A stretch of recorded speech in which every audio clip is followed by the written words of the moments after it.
Well, ladies and gentlemen, I'm sure many of you have seen the video clip in Cincinnati at some type of festival, like a jazz concert or something, of a white dude getting beat up by seemingly three or four black guys piling onto him and then stomping him. And you can see him bloodied, and some white woman tries to come in to help, and then she gets knocked out. And Bernie Moreno, this happened in Ohio. Bernie Moreno came out, a recent elected senator, against it. The mayor of Cincinnati is some Democrat who's doing the whole, oh, it's just people fighting. That doesn't represent us. And I always tell people it's very important. And most people watching this probably know to a degree. You need to have demographical awareness when you are out, especially in a major city. And so JD Vance responds to this, and you can see JD Vance goes off on the viral clip of the mob attacking the woman at the jazz festival. Vance says, take the thugs who engaged in the violence and throw their asses in prison. I mean, the thing is, it's just like, you almost want Vance to have a little bit more of a nuanced take than this. Like, we understand this is on video. These people obviously should be in jail. This is like, who's arguing that? But the question is, it's this violence in the big cities and the cause of it, and the response that the administration is going to have. And with Vance, it's like, oh, just throw him in prison. Well, it's like, yeah, I mean, we agree with that 100%. I think everyone would agree with that. But this is a bigger and bigger issue we've seen with these big cities, and it's a snowball effect in terms of the diversity initiatives and the crime rates going up, and the fact that every single one of the major cities with that's highly densely populated, they are all run by liberals. And so you have this modern liberalism where they're soft on crime, specifically crime that's being committed by minorities. There's no accountability. They say it's all white people's fault. If you get beat up, it's your fault. And nothing's going to change. It's only going to get worse. The situations are only going to be more and more exacerbated. And this is just another, I mean, there's many, I mean, remember during BLM, I think the BLM stuff was some of the worst stuff we've seen. I don't know how you could still support, as a white person, I don't know how you could still support the Democratic Party when you've got gangs going around destroying property, beating people up, and they say it's acceptable because of what happened with George Floyd and because of all of this segregation. So all of this is acceptable now, and it was the biggest private property damage spree of any riot in history. And Democrats were forced to try and defend it because if they didn't defend it, they would be labeled racists. So that's that party. And let's see what JD Vance has to say about this situation. Senator Bernie Moreno, some others have spoken out about it, have been critical of it. Okay, yes. So what I saw, and I haven't seen the full context, but what I saw is a mob of lawless thugs beating up on an innocent person, and it's disgusting. And I hope every single one of those people who engage in violence is prosecuted to the full extent of the law. And they will be. They will be so long as law enforcement in the state of Ohio takes their job seriously. I know Dave Yost cares a lot about these things. But yeah, I actually, you're right. Bernie did send me a clip of this, and we talked a little bit about it. I don't know the full context. I don't know how the fight started. But the one part that I saw that was really gruesome is you had a grown man who sucker punched a middle-aged woman. And where I come from, at least, when you have a grown man who sucker punches a middle-aged woman, that person ought to go to jail for a very long time. And frankly, he's lucky there weren't some better people around because they would have handled it themselves. But if they're not going to handle it, the cops in Cincinnati, the law enforcement, you've got to prosecute people. We've had way too much lawlessness on the streets of great American cities. How many of you all have wanted to go to downtown? Yeah, but I'm just going to stop it right there. The issue is the Bermuda Triangle. And Chicago is dealing with this, a major city, New York. I mean, look at New York City. To be fair to New York City, they did elect Adams, who was a Democrat, but he was more of a hard ass on crime. But what you typically see is these cities are so liberal and they're so minority driven. I mean, look, New York City, I think, is 31% white now. But to be fair, it was actually the white people that voted for Mondani, so the white liberals. But you see these cities, and it's this Bermuda Triangle of you have to bring in somebody that, if they're not conservative, they need to be a tough on crime liberal.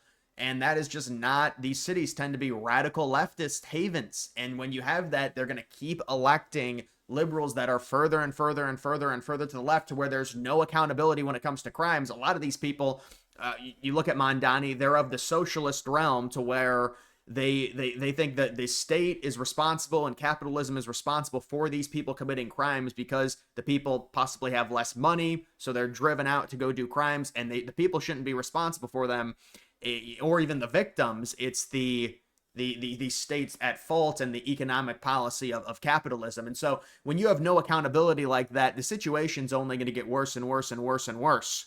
And another good situation is what happened in California. You've got these highly densely populated areas. When you've got a homeless problem, it's got to be nipped in the butt. There can't be this soft policy on homeless because it's a snowball. And as it gets bigger and bigger and bigger and it rolls downhill, you're not going to be able to stop it at a certain point. And that's what California is dealing with. And they obviously have a very liberal government. So if you don't make hardened decisions, the situation's just going to get worse and worse and worse and worse. And Vance is talking about the major cities. Well, the major cities are all run by liberals. And in a lot of senses, they're pretty far left. And these cities are very, very diverse. There's not a lot of cohesion. A lot of these people are foreigners. They come from other countries. It's like a globalist cesspool. So what do you think the city is going to become? Now, there are great parts of major American cities, absolutely. And I think there's great parts of many liberal states. I mean, every state is different, but there's always going to be conservative parts of states as well. But even in liberal parts, there's great areas, where you can community build. But we've seen over the years it get worse and worse and worse and worse.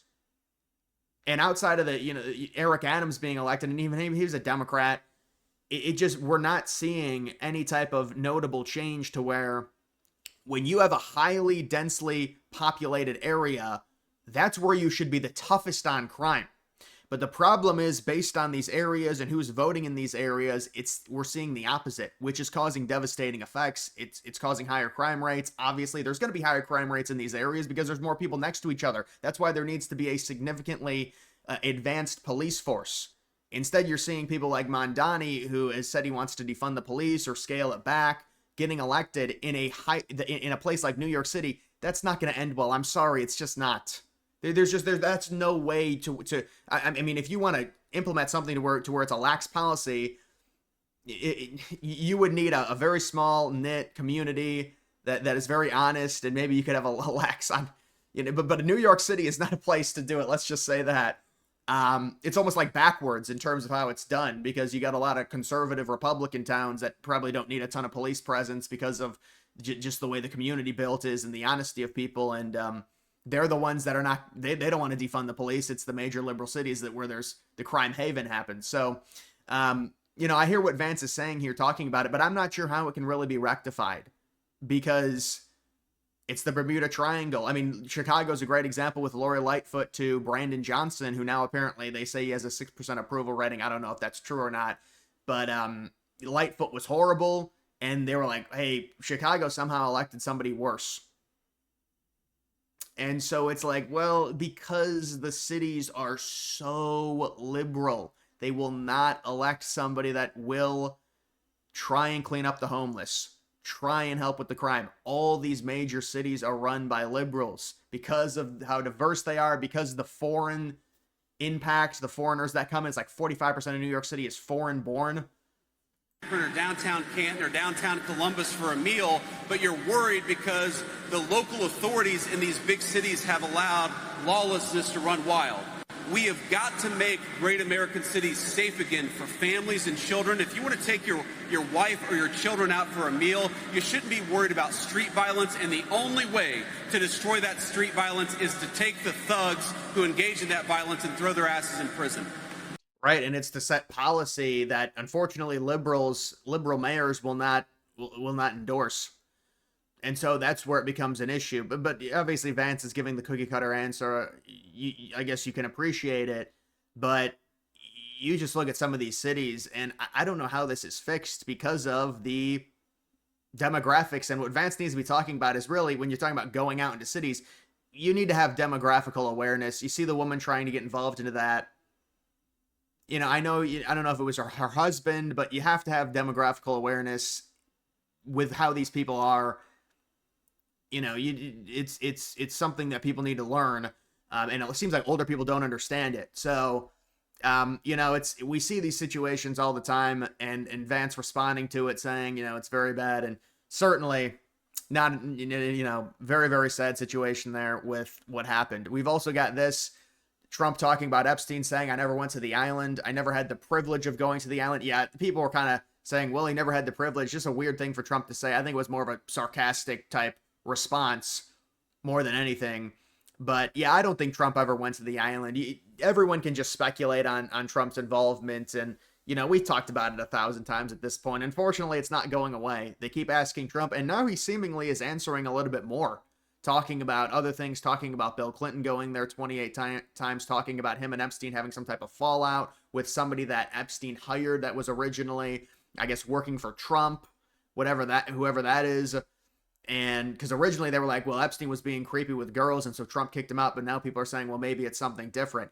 I know a lot of people are tired of this Epstein stuff, but I mean, it's a very bad stain on Trump's administration right now, and it needs to be solved in some form or another, and there needs to be some accountability. I said, listen, if the administration wants to try and save face, at least with the base, you're going to have to release some stuff, and you would potentially release some of the stuff involving Trump and Epstein and say, well, listen, this is what Trump was in the files. This is the way in which he was in them.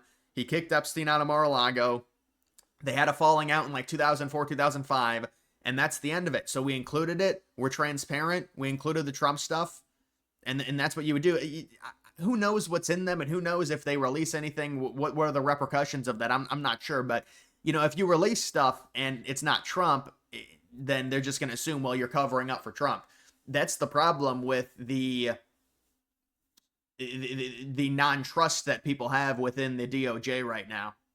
And it's also Republicans too, because you can do this thing with liberals. I mean, this is the big issue with the Epstein stuff. No liberal really thought Trump was involved in this. It was this Republican conspiracy that Bill Clinton and some other people, Kevin Spacey, and I mean, they were the ones that were involved, and it was all, it was fake. And they never said Trump was ever involved, ever. There was no October surprise on it. There was nothing. And so, I mean, you would think that if there was something, the liberals would bring it out, and they're talking about all this footage that has surfaced now of Epstein pleading the Fifth Amendment, saying he doesn't want to answer questions in relation to Trump. Like, wouldn't all this stuff come out during October, before the election? I mean, during the campaign season? I mean, you would figure it would. And it just none of it really adds up. So, I mean, we'll see what happens when it comes to this. But either way, guys, that's going to do it for this video. Make sure you like the video down below. Also, follow me on X. Link to that's always in the description.